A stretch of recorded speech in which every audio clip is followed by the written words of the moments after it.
A wealthy elderly woman, abandoned by her greedy children, decided to pretend to be bankrupt to test her children's reaction. They came back looking for her, furious, demanding explanations. In response, she said something that left them stunned, and they had to face the painful reality. Hello, my friends. I am Linda, and this is the Linda's Stories channel. I hope you enjoy this story. The silence of the house seemed to amplify the absence of those days of simplicity and happiness. Mrs. Margaret, seated in the velvet armchair that had witnessed many joyful moments, stared fixedly at the family portrait hanging on the wall. The portrait, a relic from a happier time, now seemed like a painful reminder of the loneliness that consumed her. Behind the walls, adorned with memories of a full life, lay hidden a woman struggling to cope with longing and emptiness. The passing of her beloved husband, a man of vision and kind heart, marked the beginning of a bitter change in her life.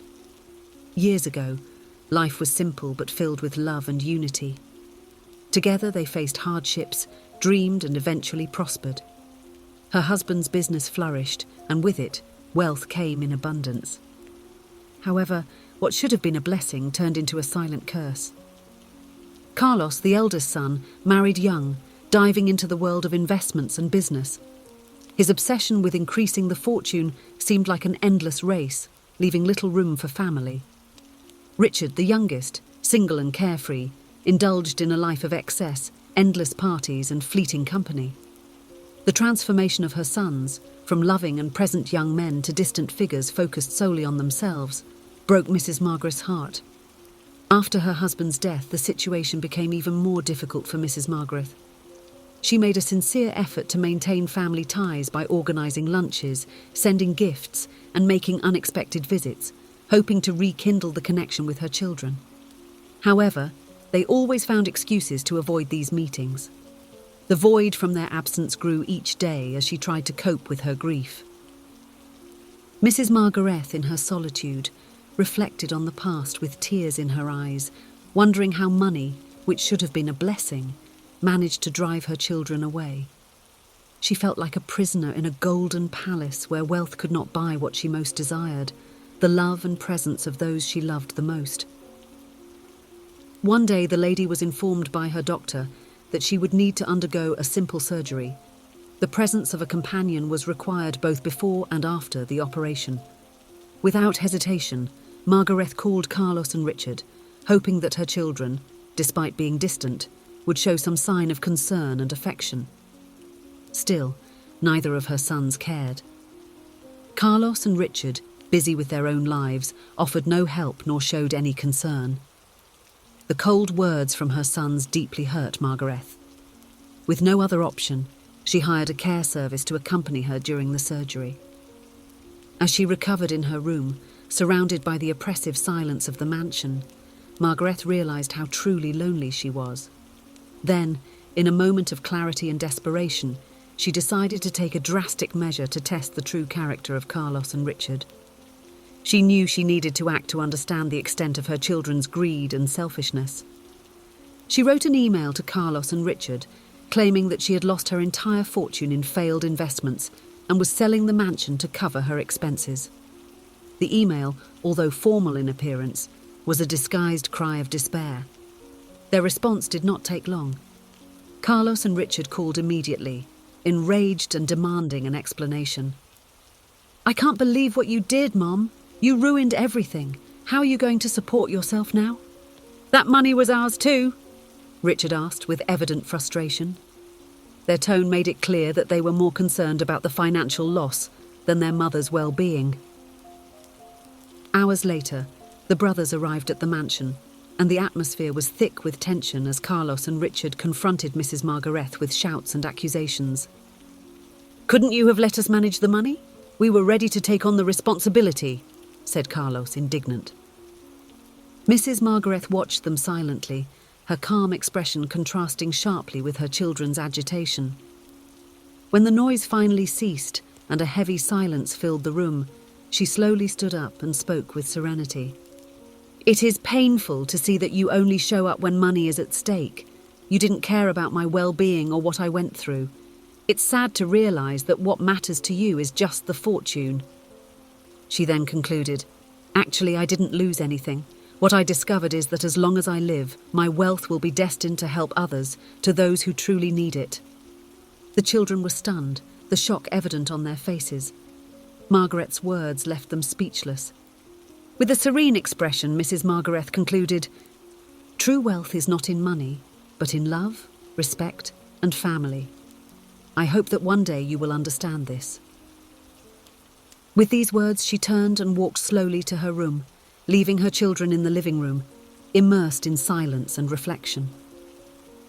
After the confrontation with his mother, Carlos felt a mixture of resentment and disbelief. He distanced himself, diving back into his hectic business routine as if nothing had changed. The crisis his mother had provoked seemed insignificant compared to the whirlwind of his financial life. The episode with Mrs. Margaret was quickly buried under the pressure of his professional responsibilities and the relentless pursuit of more wealth, leaving little room for introspection. Richard, the youngest son, on the other hand, could not forget the meeting with his mother. The weight of his actions and regret began to consume his thoughts. Days later, with tear-filled eyes and a heavy heart, he gathered the courage to seek out his mother, feeling a deep need to redeem himself and reconnect with her.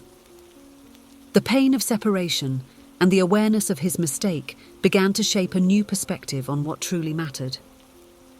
When Richard arrived, Lady Margaret was cautious. Her trust, already shaken, was now more fragile than ever. She looked at him with a mixture of distrust and hope.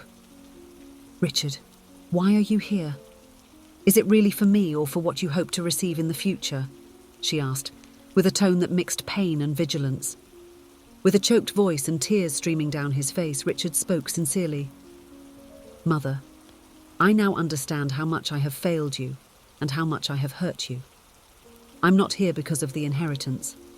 I'm here because I want to make peace, make up for the time we lost, and show that I can be a better son to you." Lady Margaret, though still cautious, saw a spark of sincerity in her son's eyes. She decided to give him a chance, but made it clear that trust would have to be rebuilt. "I will believe you, Richard, but this trust will have to be built gradually.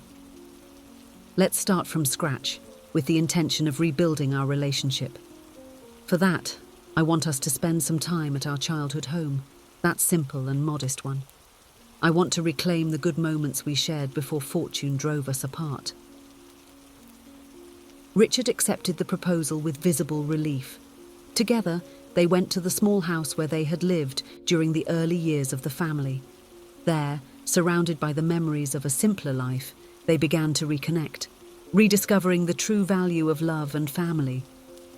Richard, hopeful that the family could reunite, tried to convince Carlos to at least spend an afternoon with them at the old house. He called, sent messages, but Carlos always responded with disdain. "Richard, this is a waste of time. You guys are going crazy, living in the past," Carlos would say, with a tone that clearly expressed his disinterest and lack of understanding. Richard continued to insist, but Carlos's words were a bitter reminder that the division within the family was deeper than he had imagined. Despite the frustrated attempts, Richard did not give up. He believed that if Carlos could just spend one day with them, he might also rediscover the true value of family. Meanwhile, he continued to strengthen his bond with his mother. After a significant period, mother and son regained a much stronger and truer connection. The experience united them in a way that no amount of money could have done. However, Carlos's arrogance and indifference were challenged when his investments, which had been a source of security, suffered a devastating decline. The abrupt loss of a large part of his fortune left him utterly desolate. To make matters worse, Carlos's personal situation disintegrated. His wife, who had long felt neglected, decided to leave the marriage, taking their daughter with her. What once seemed like a life of success and prestige was now in ruins. Carlos found himself alone, lost and directionless, feeling the harsh reality of his own solitude. At the height of his crisis, when everything seemed to be falling apart, he was surprised by the unexpected generosity of his mother and Richard. Mrs. Margaret and Richard, despite having been hurt by him, opened the doors of their home and their hearts to offer the support Carlos so desperately needed. They welcomed him with compassion and warmth, in stark contrast to the coldness and distance he had previously experienced. Gradually, Carlos began to realize the true value of family.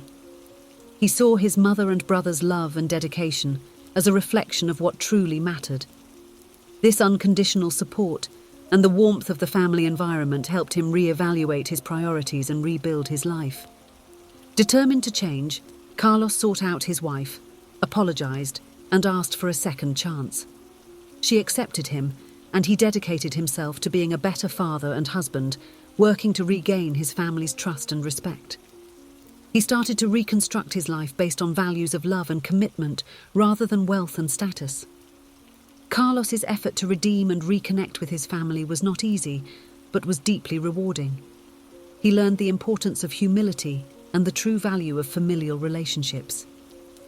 Over time, the family came together and strengthened their bonds, rediscovering the importance of love and mutual support.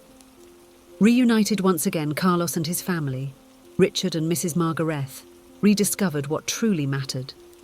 The family, once divided by money and ambition, now bonded over the unbreakable ties that had always united them.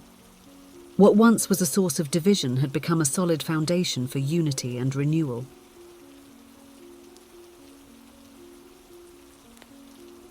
If you enjoyed, please give it a like and subscribe to the channel. Leave a comment with a number from 1 to 5 to let us know how much you liked the story. Also, watch the video that is currently on your screen. See you soon.